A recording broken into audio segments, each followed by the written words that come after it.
मुख्यमंत्री की जिम्मेदारी बनती है कि यदि कोई महिला, कोई बच्ची उनके काफिले से घायल हो जाए तो उतरकर उसको संभालते उसी वक्त। रक्षक की भक्षक बन जाए जब मुख्यमंत्री के काफिले में चलने वाली पुलिस ही बच्चियों पर गर्म पानी डालकर उनको जला देगी, उनके प्राइवेट पार्ट जला देगी, मदद नहीं करेगी, इलाज नहीं करवाएगी, तो बचेगा कैसे? तो फिर मुख्यमंत्री निवास का घेराव करेंगे।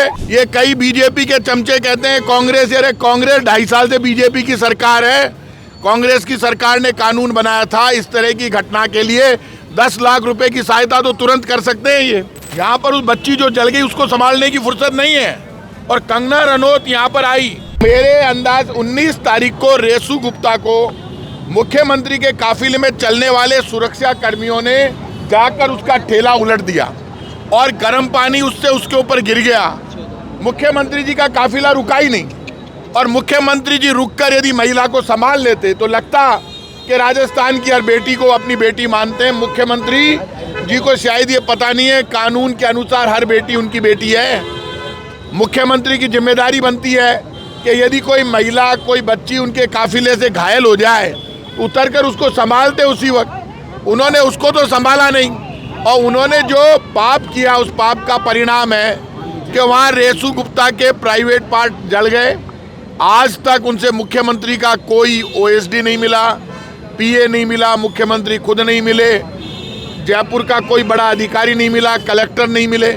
आप मुझे ये बताइए 1 रुपए की उसकी मदद नहीं की है। जो नाटक बीजेपी की सरकार ने किया, आज पुतला जलाकर रेसू गुप्ता को न्याय दिलाने के आंदोलन की शुरुआत की है।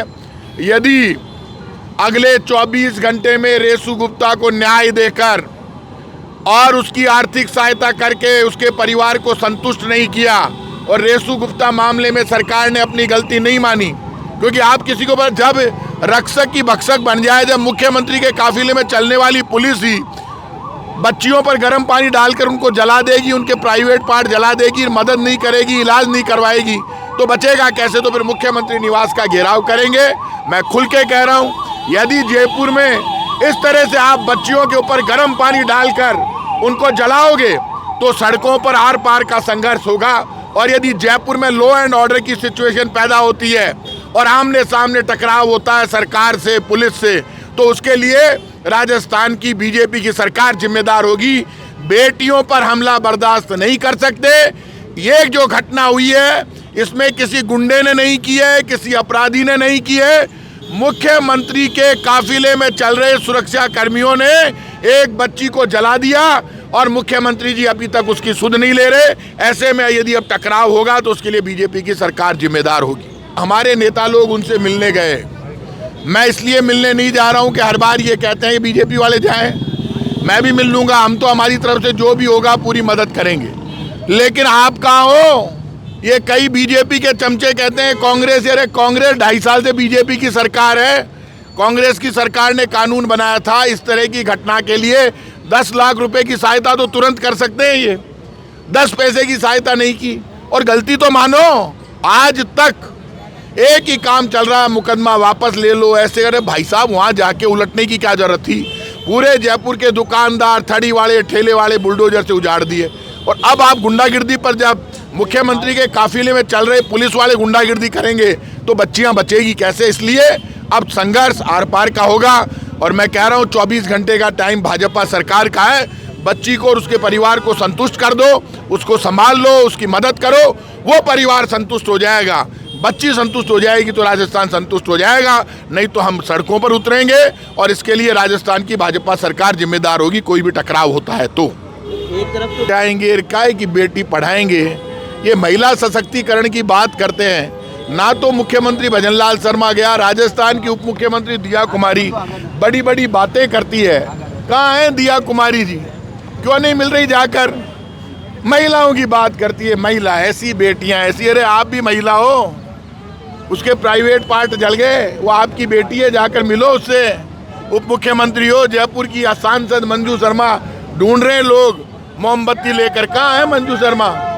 वो मंजू शर्मा को ढूंढ रहे, कभी जाती है? कहीं देखा? जयपुर के लोग ठोक ठोक के वोट दे रहे थे। वोटर महान है ना जयपुर का, ज्यादा कर रहा था चमचागिरी बीजेपी की। वो बच्ची को जला दिया, ये कहीं देखा है इनको मदद करने के लिए? ये वोट दे रहे थे पार्लियामेंट में, विधानसभा में इन लोगों को। आज ये सबसे ज्यादा जुल्म कर रहे हैं। आज ठेले वाला सुरक्षित नहीं है, दुकान वाला सुरक्षित नहीं है, गली वाला सुरक्षित नहीं है। यूडी टैक्स के नाम पर, कचरे के टैक्स के नाम पर लोगों की दुकानें सीज हो रही है, मकान तोड़ रहे हैं, जुल्म कर रहे हैं, मनमानी कर रहे हैं, कोई सुनने वाला नहीं है। और ये यहाँ पर उस बच्ची जो जल गई उसको संभालने की फुर्सत नहीं है। और कंगना रनौत यहाँ पर आई तो भजन लाल शर्मा जी, दिया कुमारी जी, पूरा मंत्रिमंडल 18 घंटे तक, 2.5-3 घंटे तो पिक्चर देखी। कंगना रनौत की एक पिक्चर आई है, उसको राजस्थान में टैक्स फ्री कर दिया। और भाई साहब बाकी पिक्चर तो आप टैक्स फ्री नहीं कर रहे। और मुख्यमंत्री जी को लगा मेरी कुर्सी नहीं चली जाए, इसलिए कंगना रनौत के साथ 18 घंटे बिताए, उसको पार्टी दी, खुद पार्टी में शामिल हुए। वो रेसू गुप्ता के ऊपर आपके सुरक्षा कर्मियों ने, और मुख्यमंत्री कहते थे पहले मैं लाल बत्ती पे रुकूंगा, कभी एक बार नहीं रुका। ऐसा झूठा मुख्यमंत्री मैंने आज तक नहीं देखा। जब आपको रुकना नहीं तो रेसू गुप्ता के ऊपर पानी क्यों डलवाया, गर्म पानी डाला है। तो आपको दिख नहीं रहा है कि बीजेपी की एक नई टैक्टिस है, किसी घटना पे ना तो जाओ ना संभालो, 10 दिन में वैसे ही ठंडा पड़ जाएगा मामला। ऐसे नकटे हैं। हम लोग हमेशा जाके संभालते थे तो हमारे माथे आती, ये तो बहुत होशियार है। और मैं लोगों से कहूँगा, वोटर से, जो राम जी का चंदा खा गए, राम मंदिर निर्माण में पैसे खा गए, राम जी के चंदा जो चढ़ रहा है उसमें खा गए, तो आप समझ लो राम मंदिर निर्माण में जो पैसा इकट्ठा हुआ, राम मंदिर के चंदे में जो पैसा, और उसमें कितना बड़ा घोटाला इन्होंने किया होगा। मैं शुरू से कह रहा हूँ, ईंटें ले गए, ईंटें खा गए। लाल कृष्ण अडवाणी जी ने तो अपनी बुक में लिखा है कि राम और सीता की जो मूर्तियाँ उनको मिली थी, उनको गलाकर उन्होंने सोना चांदी की ईंटें तैयार करा ली।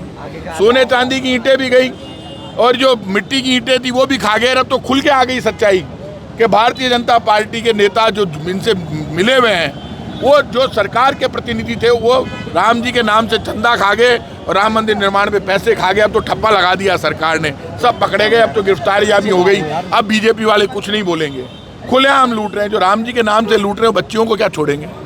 ठीक है, किसान के नाम से भी लूट रहे हैं। मैं आपको कहना भूल गया, अभी एक नया काम हो गया। केंद्र की भाजपा सरकार के प्रधानमंत्री ये कहते हैं ना तो खाऊंगा ना खाने दूंगा।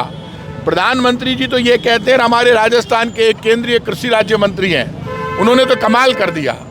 भारतीय संविधान ये कहता है कि बेनिफिशियरी को आप पैसे बांट सकते हैं मंत्री, लेकिन खुद बेनिफिट नहीं ले सकता मंत्री अपने डिपार्टमेंट में। पहला मंत्री है कृषि राज्य मंत्री भागीरथ चौधरी। अब तो सब मंत्रियों की जांच होनी चाहिए। जिसने खुद के डिपार्टमेंट में 99 लाख रुपए की सब्सिडी ले ली, मंत्री ने अपने खाते में पैसे ट्रांसफर कर लिए और प्राप्त भी कर लिए। अरे भाई साहब, आप किसानों को बांटने के लिए कृषि राज्य मंत्री बने हो, कह रहे हैं मैं किसान हूँ, तो आप खुद पैसे ले लोगे क्या? जनता की खून पसीने की टैक्स की कमाई से जो पैसा इकट्ठा होता है, उस पैसे में से पैसा ट्रांसफर करके मंत्री ने खुद ने ले लिया। ये क्राइम है, ये लूट है, ये डकैती है। मंत्री को तुरंत बर्खास्त करना चाहिए, उनके खिलाफ मुकदमा दर्ज होना चाहिए, जांच होनी चाहिए। बाकी मंत्रियों की सच्चाई सामने आनी चाहिए कि भारत सरकार के मंत्री खून पसीने की कमाई जो टैक्स में खजाने में जमा होती है, उसमें खुद बेनिफिशियरी बनकर बेनिफिट ले रहे हैं, जबकि बड़े पद पर, मंत्री पद पर रहते हुए आईएएस एक नरेश गंगवार का भी नाम आया है। कोई भी आईएएस, कोई भी मंत्री भारतीय संविधान के अनुसार, इंडियन कॉन्स्टिट्यूशन के अनुसार खुद बेनिफिशियरी नहीं बन सकता, क्योंकि वो खुद ऐसे पद पर बैठा है जहां से वो बेनिफिट नहीं ले सकता। तो आपने बेनिफिट कैसे ले लिया? तो आप तो खुद ही देने वाले हैं, आप खुद ही खा गए। इससे बड़ा पाप कुछ नहीं हो सकता। अब पोल खुलेगी भारत सरकार की कि ना खाऊंगा ना खाने दूंगा। क्या प्रधानमंत्री जी इनको बर्खास्त करते हैं क्या? यदि बर्खास्त नहीं करते तो समझ लेना लूट और डकैती की सरकार भारत सरकार है।